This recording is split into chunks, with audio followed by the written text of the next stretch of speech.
This is one Monday that students at W.G. Pearson Elementary School in Durham didn't mind coming to school. The school's former principal was in Washington Friday accepting a national award.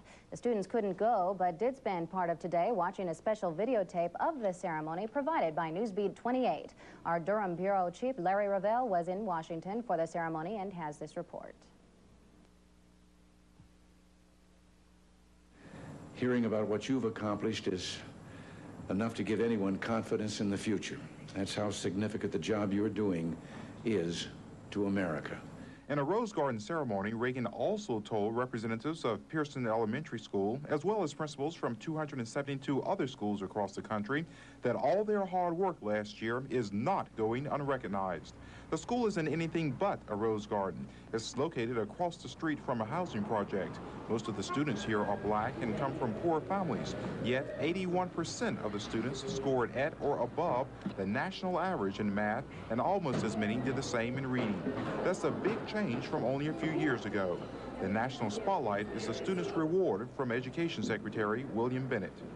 W.G. Pearson Elementary, Mr. John Howard, former principal. We realized that we needed to elevate the expectations. It also takes some inspiration.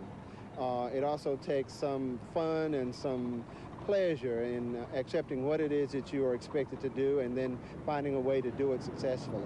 Back home today, students proudly display their flag, knowing firsthand that hard work can bring more than just good grades.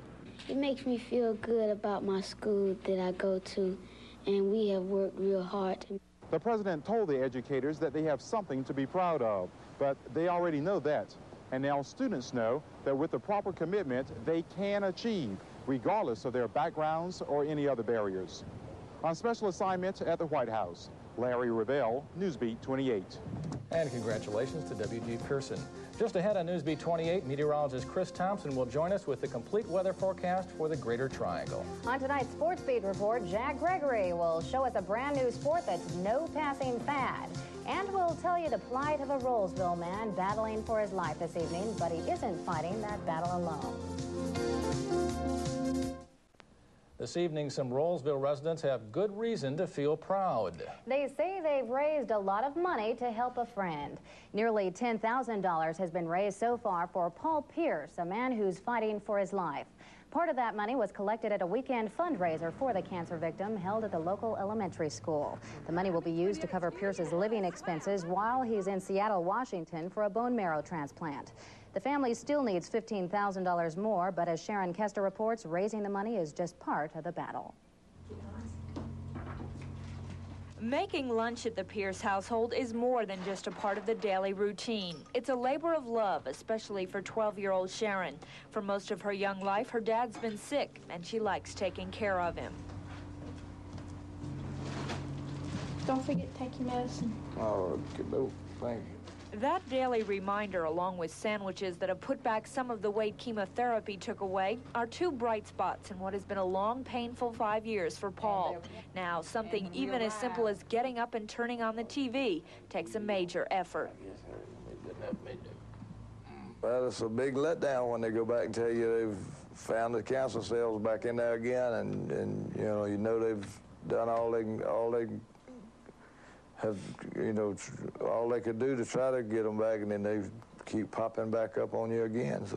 Paul's illness took away his job at the Department of Corrections. Hip and back surgery has kept him a prisoner in his own home.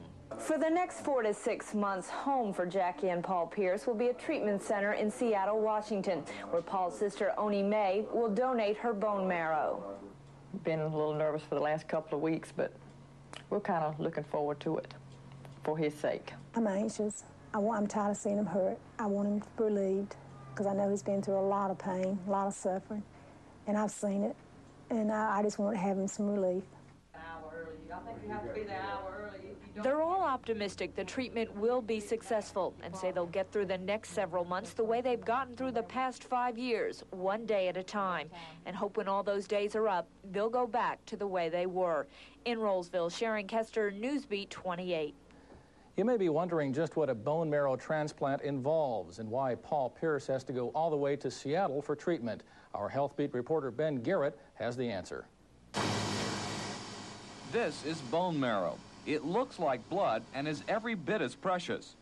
Basically, what the bone marrow does is produce white cells, which fight infection, and platelets, which prevent the body from bleeding. Chemotherapy kills cancer, but it also kills bone marrow as a side effect. If the patient is to live, the bone marrow has to be replaced. At Duke University, bone marrow is removed before chemotherapy. Then it is placed in a deep freeze, almost 200 degrees below zero. When chemotherapy is complete, the marrow is thawed and placed back in the patient. In the past 2 years, 200 people at Duke have had the bone marrow treatment, and it has been very successful.